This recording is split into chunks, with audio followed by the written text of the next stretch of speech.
Banyak orang bisa memulai sesuatu tapi sulit untuk mengakhirinya. Mereka bisa melakukan tetapi berhenti di tengah jalan.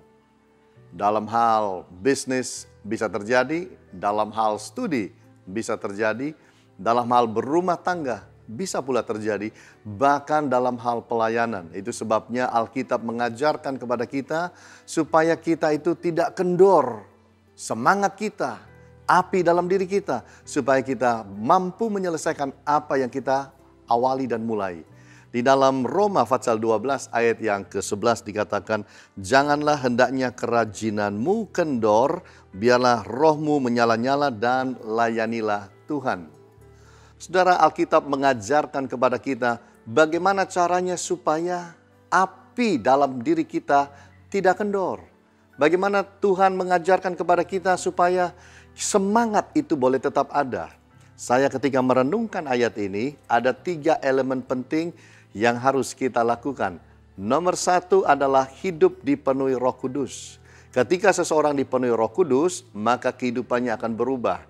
Akan ada api yang terus memancar dalam kehidupannya untuk dia selalu ingin melayani Tuhan dengan penuh semangat, dengan sekuat tenaga, dengan sesuatu yang datang urapan daripada Tuhan adanya.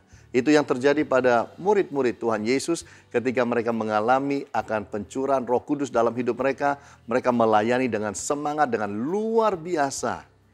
Juga kita melihat bahwa supaya kita bisa terus melayani, elemen yang kedua berbicara mengenai kasih. Orang kalau hilang kasihnya, sulit melayani. Orang kalau hatinya hambar, berhenti dia di dalam pelayanan. Itu sebabnya kita harus menjaga kasih Kristus boleh terus ada di dalam hati kita supaya kita bisa terus melayani Tuhan dengan baik. Lalu kita melihat elemen yang ketiga adalah kebenaran firman. Kalau kita hidup dalam kebenaran firman, maka firman menjaga hidup kita, hati kita untuk tetap setia.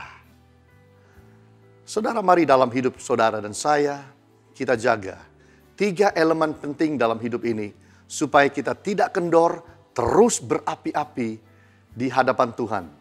Holy Spirit, Roh Kudus penting, kasih sangat penting, dan kebenaran.